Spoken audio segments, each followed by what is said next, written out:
पप्पा, हा बेटा. भारतीय राज्यघटनेचा सरनामा म्हणजे काय? हे भारतीय राज्यघटनेचं जे प्रास्ताविक आहे ना बेटा, ज्याला प्रियांबल असं म्हटलं जातं, त्यालाच भारतीय राज्यघटनेचा सरनामा असं म्हटलं जातं. भारतीय राज्यघटनेचं हे संक्षिप्त विधान आहे. याला भारतीय राज्यघटनेचा सार असंही म्हटलं जाऊ शकतं. भारतीय संविधानाचा हा थोडक्यामध्ये परिचय आहे. आणि या सरनाम्याच्या संदर्भामध्ये तुला जर माहिती सांगायची झाली तर भारताचे पहिले पंतप्रधान पंडित जवाहरलाल नेहरू, जे संविधान समितीमध्ये यांची महत्वाची जबाबदारी होती, त्यांनी 13 डिसेंबर 1946 ला भारतीय संविधानाच्या प्रियांबलचा प्रस्ताव ठेवला आणि एका ठरावानुसार हा ठराव 22 जानेवारी 1947 रोजी पास करण्यात आला आणि ही प्रस्तावना मंजूर करण्यात आली. 42व्या घटना दुरुस्तीमध्ये प्रस्तावनेमध्ये काही प्रमाणामध्ये म्हणजे 3 शब्दामध्ये बदल करण्यात आला. त्यात समाजवादी, अखंडता आणि धर्मनिरपेक्ष हे शब्द टाकले गेले. 1976 मध्ये आणीबाणी देशामध्ये लादली गेली आणि आणीबाणीच्या काळामध्ये प्रचंड अराजकता देशामध्ये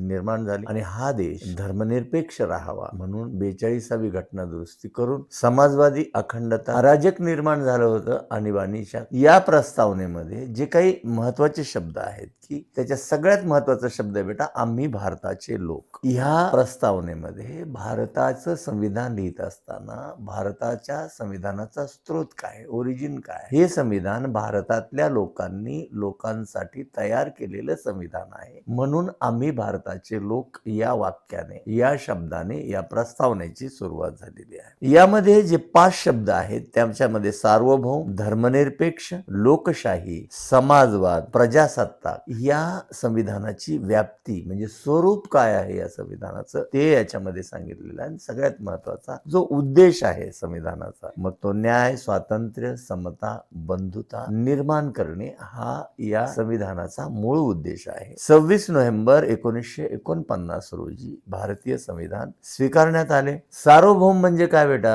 तर या देशावर कुठल्याही बाह्य शक्तीचं नियंत्रण नाही, या देशातल्या लोकांनी चालवलेलं हे संविधान आहे. समाजवाद म्हणजे काय, तर कल्याणकारी राज्य म्हणजे भारत सरकार या देशातल्या लोकांच्या कल्याणासाठी कार्यरत आहे म्हणून समाजवाद हा शब्द प्रियांबल मध्ये वापरण्यात आलेला आहे. धर्मनिरपेक्ष म्हणजे या देशाचा कुठलाही एक धर्म नाही, या देशामध्ये जे विविध जाती धर्माचे लोक आहेत त्या सर्व धर्मांचा भारतीय संविधान आदर करते आणि सर्वांना समान वागणूक देण्याची हमी देते. म्हणून या प्रियांबलची आपल्याला अत्यंत गरज आहे. या देशातल्या प्रत्येक नागरिकांमध्ये या प्रास्ताविकेचा प्रचार आणि प्रसार करण्याची जबाबदारी आपल्या प्रत्येकावर आहे. हे आपलं प्रियांबल शिकवतं. लक्षात आलं तुझ्या की प्रियांबल काय आहे ते?